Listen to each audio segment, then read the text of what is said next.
I feel like if the Wicked Dip...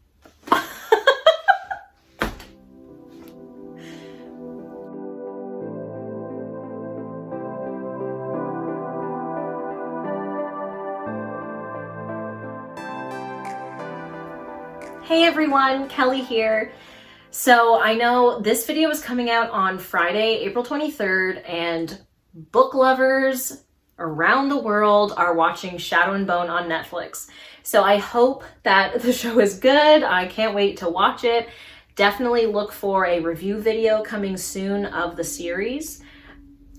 I'm super excited. I really hope they do a good job. But anyways, this video is not about the Shadow and Bone TV show. That will be coming soon. So before we get into today's video, I just want to remind everyone to like and subscribe if you like the content I am bringing you, and let's get started. So today I thought I would do something a little bit different from my other videos. Today I'm going to be doing a author spotlight on Shae Ernshaw. I love Shae Ernshaw's books. I was walking in my local bookstore a long time ago and I came across her two books that are currently out, okay? And I just saw these nice little spines on the shelf and I thought, oh, what's that? And wow, I am so glad that I took a chance on something I had never heard of because I love her books. She has a few on the way that are due to be released to the public pretty soon. She has two coming this year and one next year, I believe. But that's just my little background of how I got introduced to her. So today I'm going to talk to you about the books that she has already written, why I like them, why I like her style of writing, and then I will briefly talk about her upcoming works because I am super excited for them and I want to shine a light, spotlight, if you will, on an author who is doing some really cool things. I know there's a lot of other things happening right now with other authors who I will not name because I don't have time for her tomfoolery, okay? Her ridiculousness. But this author I love and I want to support her and make sure that you know about her. So first, let me just say I read her two first books pretty quickly, one after the other. And as you can see, I have a lot of notes. We are not going to go through all these notes because why? Why would I do that to you? That's just silly. But I really enjoyed these books. So here's another clue that shows you how much I enjoyed these books. The first book of Shae Ernshaw's that I'm going to talk to you about today is The Wicked Deep. Now this came out in 2018 and there was only one copy in my bookstore and I'm so glad I got it. Look at this beautiful cover. Like, oh, stunning. That rainbow. I don't believe this is the original cover. Doesn't bother me. I think it looks beautiful. So before I get into why I love this book so much, let me just give you a little synopsis. Welcome to the cursed town of Sparrow. 2 centuries ago, 3 sisters were sentenced to death for witchery. Stones were tied to their ankles and they were drowned in the deep waters surrounding the town. Now, for a brief time each summer, the sisters return, stealing the bodies of 3 troubled girls so that they may seek their revenge, luring boys into Sparrow's harbor and pulling them under. Like many locals, 17-year-old Penny Talbot has accepted the fate of the town. But this year, on the eve of the sisters' return, a boy named Beau Carter arrives, unaware of the danger he has just stumbled into. Mistrust and lies spread quickly through the salty, rain-soaked streets. The townspeople will turn against one another. Penny and Beau will suspect the other of hiding secrets, and death will come swiftly to those who cannot resist the call of the sisters. But only Penny sees what others cannot, and she will be forced to choose, save Beau or save herself. Okay, this book, wow. It's not very long. It's, maybe 305 pages. I breezed right through this. This was such a great atmospheric thriller YA novel. I love the lore of the town. I loved the ghost story.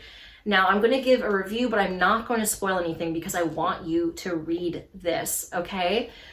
I wow. I loved this book. We had so much going on. Even, I mean, look at all the notes I put, but even just the opening quotation that Shae Ernshaw puts in here. If there is magic on this planet, it is contained in water, by Lauren Isley. I hope I'm saying that right. I don't know who Lauren is, or Loren, but wow. Totally agree. Nature is a wonderful place, but not so much in this book, okay? There is a lot of creepy things going on. We've got the ghosts of three sisters, like I mentioned, who grab three young girls every summer on their birthday, I believe. And oh my gosh, you have to suspect everybody. You don't know if they were taken over or possessed by a ghost, if you can trust her. There are some really sketchy characters in this book. We've got some really malicious boys, because we all know, unfortunately, 17-year-old boys are not so great most of the time, okay? Speaking from experience. So it kind of gave me like Stand By Me vibes by Stephen King, in the sense that there was some really scary stuff happening with these kids. It was not, a lighthearted coming of age story. No, there was some quite intense moments. It's also a sleepy little tourist town, and the tourists come through every summer because of the legend of the three sisters, the three ghosts, which that happens in Salem, right? We have tourists coming. I don't live in Salem, but I'm just saying tourists go to Salem every year for the history of the witch trials and the atmosphere of these women who were persecuted and are no longer here. And they're just the unfortunate stories of these women. This is very similar to that. There were a lot of really complex themes in here about, the persecution of women, especially in the past, and how that hasn't really changed much in the present. So these three women were murdered 200 years ago, and the town is still dealing with the repercussions. I loved this book. I just think Shae Ernshaw is a master with setting the tone and the surroundings, the setting.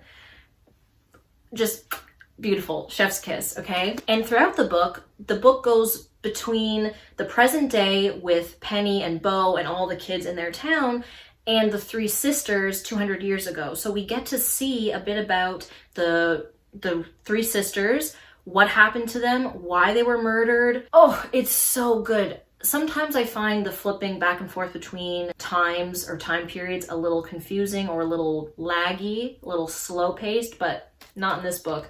Just over 300 pages, and it really added to the story. Not only do we have a small, sleepy seaside town, but it's also very isolated because it is a little seaside town. I don't know if any of you watching has been to one of these towns in the off seasons when the tourists aren't around, but it is so weird. I've been to a few towns in Canada like that, and it is a very fascinating sort of environment to be in. So reading this book made me want to go to St. Andrews by the Sea in New Brunswick, Canada, or to Stratford, Ontario in Canada. Just two examples from my neck of the woods. But yeah, if you love creepy folklore, women scorned, women of the sea, this book is for you. I had previously touched on some of the characters just in a broader sense, but with Bo, it was so refreshing to read an emotionally mature 17-year-old boy. I just think reading emotionally mature and male characters who are willing to be vulnerable with another character in the book is just so great to read, because we need to normalize that, okay? We need to get rid of toxic masculinity. We need to let them know you can feel things, you can share those feelings, you don't need to hide, bottle up, and then revolt, okay?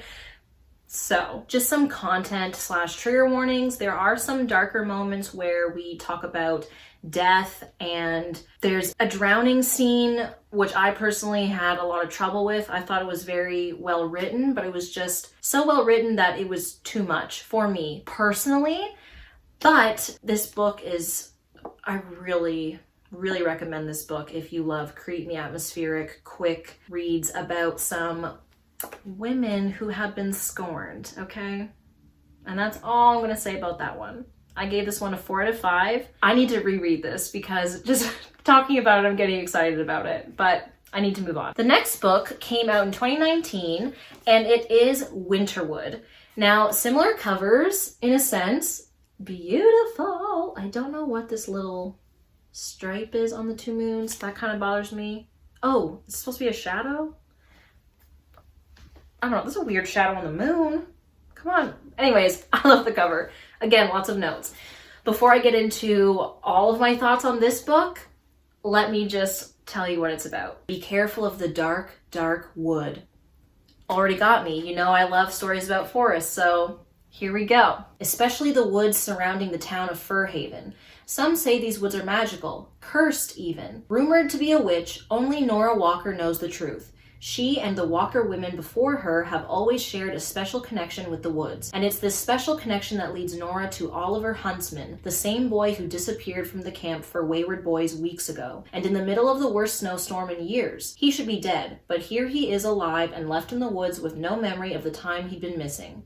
But Nora can feel an uneasy shift in the woods at Oliver's presence, and it's not too long after that Nora realizes she has no choice but to unearth the truth behind how the boy she has come to care so deeply about survived his time in the forest, and what led him there in the first place. What Nora doesn't know, though, is that Oliver has secrets of his own. Of course he does. Secrets he'll do anything to keep buried, because as it turns out, he wasn't the only one who went missing on that fateful night all those weeks ago. For as long as there have been fairy tales, we have been warned to fear what lies within the dark, dark woods. And in Winterwood, New York Times bestselling author Shae Ernshaw shows us why. Yes, totally agree. This was my personal favorite of the two books.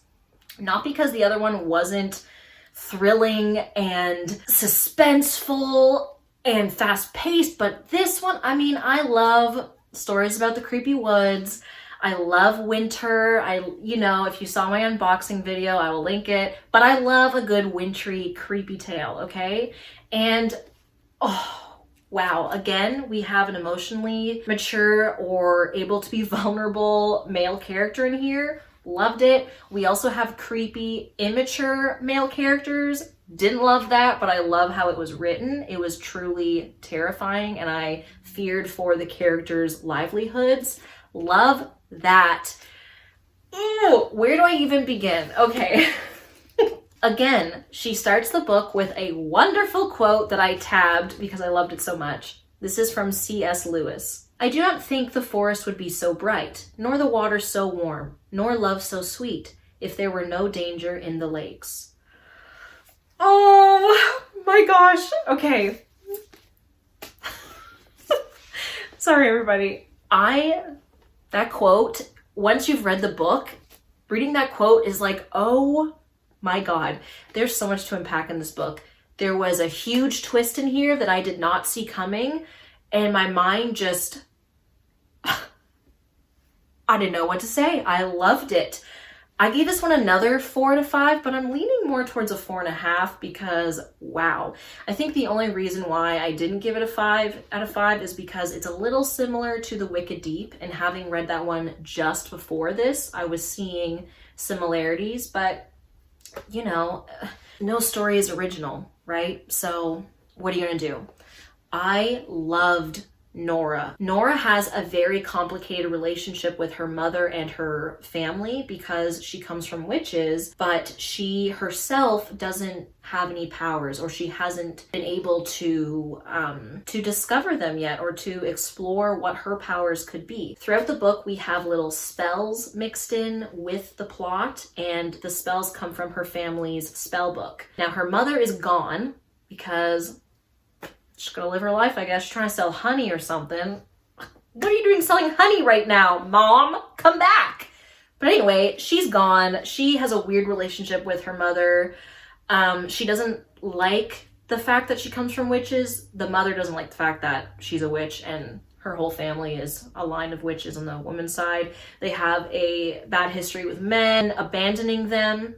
And so they live in a little isolated, again, cottage area. So again, this would be a place that would be very popular in the summertime, but now in the winter, it's isolated. There's a huge snowstorm. There's a camp for wayward boys nearby, and one of the boys escapes and gets lost in the woods. He's been missing for 2 weeks, and then she finds him. And then shit goes down. Oh my God. This book was so good. Again, Shae Ernshaw, the way she writes the setting is just, it's just the right amount for me, because if you keep going on and on about descriptions, I don't care. I check out. I don't need no Grapes of Wrath crap, okay? Sorry, Steinbeck, don't need that. So this had just the right amount of description mixed with plot, intrigue, the twist at the end. Oh, this was so good. I could totally see either of these being made into, I'm pointing to the book that I just set aside. I could see either Winterwood or The Wicked Deep being adapted into a movie. I think I would rather see this one as a movie just because of certain elements. I feel like if The Wicked Deep were adapted, it just wouldn't translate as well because of some of the elements with the passage of time and flashbacks and what have you. This, on the other hand, I could totally see working. Oh my God, I loved it so much. There was one character I didn't really like, but maybe that's just me, and that was, I don't remember that bitch's name. See, I gotta look it up. Susie. Susie, didn't care for you. And I think that's just me as a person. I didn't like how she treated Nora. She was very wishy-washy. Her loyalty was very questionable. But wow, this one really got me. I loved it. I loved it so much. Wow. Some of the themes it touches upon here are just the way women are treated again, which I am all for. Love me some of that. We also had how people treat nature and how we don't respect nature. So that was a very interesting way that she covered that idea. And similar to The Wicked Deep, which is why I said there were some similar things in both of these books. Content warning, trigger warning, there was also a drowning scene in this. It was very vivid, but I didn't feel as, personally, I didn't feel as, it didn't feel as intense to me as the one in The Wicked Deep. I think just because of the circumstances and how she described it. But just putting that out there are some darker things in here, so tread lightly, okay? Be gentle with yourself. At the end of this book, I loved it so much, I wasn't ready to move on from Nora. And Oliver was just, Beau from the other book was still a nice guy, but Oliver really took the cake for me. Both times in both books, we have a girl who's been there her whole life, and then a boy who comes into town who is new, who doesn't know anyone, who is the outsider. So some similar ingredients, but whole different recipe. Oh, wow. I wasn't done with these characters. I would have loved to have another book of this, but I understand you don't want to drag things out. So, but hey, Shae, if you're watching this, which you're not, that's fine. I want more. I want it all, please. So if you're not already convinced that you need to read some Shae Ernshaw, let me just quickly tell you what she has coming up. She is super busy right now. I follow her on Instagram, and she is constantly posting updates on the status of her upcoming books, which is super exciting. She has 3 books due to come out in the next year and a half-ish. Spring 2020 is when the 3rd one comes out. So let me just quickly tell you what these 3 books are. The first book is slated to come out on December 7th, 2021, and this is going to be her first adult novel. So this is slated as a adult suspense thriller book. I am here for it. Love me some good suspense, okay? And it is called A History of Wild Places. Look at the beautiful cover. We've got the Rorschach ink blot in the background. We've got the nice redwood trees, I believe, or pine trees there. In the ink blot, we've got the evergreens. I love it. I just feel like the author and I are the same in terms of how much we love trees in our lives. Anyways, so This book says a richly atmospheric adult debut following 3 residents of a secluded, seemingly peaceful commune. Commune? Is this a cult? Oh, let it be a cult.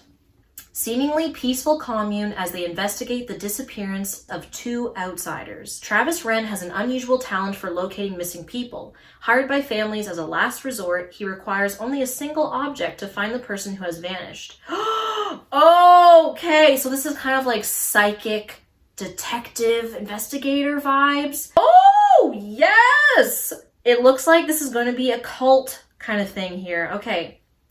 When he takes on the case of Maggie St. James, a well-known author of dark, macabre children's books, he's led to a place many believe to be only a legend. Called pastoral, this reclusive community, read cult, was founded in the 1970s by like-minded people searching for a simpler way of life. By all accounts, the commune shouldn't exist anymore, and soon after Travis stumbles upon it, he disappears, just like Maggie St. James. That's all I'm going to read of that. I just want to pique your interest because my interest has been piqued, okay? I cannot wait to read this. I wish I had been able to get an ARC, but who the hell am I? I'm not going to get an ARC. Maybe one day. If you're watching Shae, or your publisher, or your publicist, or your editor, or anyone, would love to read it. So that's her first adult novel coming out on December 7th, 2021. Mark your calendars. Next up, we have another YA book, and there is no cover yet. There's not a lot of info on this one yet, so it is called A Wilderness of Stars, and it has just very limited info, so let me read that to you quickly. With a mysterious illness cursing the land, it's the stars that hold the key to the cure. But as the last astronomer, Vega is the only one left with a connection to the stars, and that makes her a target. Ruthlessly hunted, Vega allies herself with an unlikely duo to venture across the wilderness with the plan of carrying out the stars' message that will hopefully save them all. Oh, I love that! And this one seems more of an adventure and less of a creepy read. I'm sure there's still going to be some creepiness in there, and I'm ready for the atmospheric.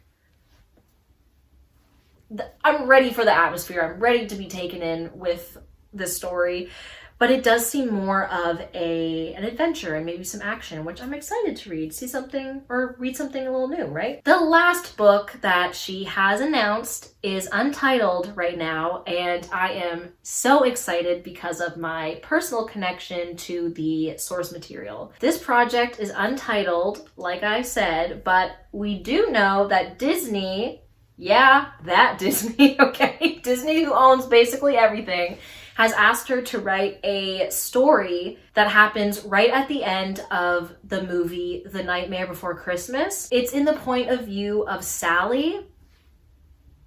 I can't wait. I feel like Sally was kind of given the short end of the stick in the film in a way, because there's so much that we don't know about her. I cannot wait to find out. She is super interesting to me. Her relationship with her mad scientist father figure guy. Wow. And now she's with Jack. That's going to be something, because Jack, let's be real, he's got some problems, okay? We love him, but he's got some problems. Anyways, here's the very, very short snippet of info from Shae Ernshaw about this project. This new book, written from the point of view of Sally, takes place shortly after the movie ends. It's the yet-to-be-told love story of Sally and Jack. But it's also a coming-of-age story for Sally, as we see her navigate her new royal title as the Pumpkin Queen of Halloween Town. Oh, get it, girl? Okay.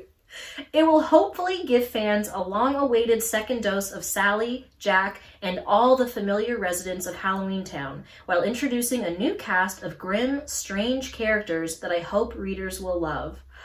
Oh, I hope so too. Oh my gosh, I can't wait. So that one is expected to be published in July 2022. So fingers crossed we don't get stuck in another freaking pandemic, Panzerotti, whatever crap again, because I want to read this book. My God. That's about it for me today. I hope you enjoyed this little author spotlight, my first of potentially many author spotlight videos. I hope if you hadn't heard of Shae Ernshaw before this video that now you will pick up one of her books and support this author because I love her. I love her work. So as always, please like and subscribe if you like the content I'm giving you. If you have any suggestions for other authors you would love to learn more about, let me know in the comments, and I will see you next time. Bye!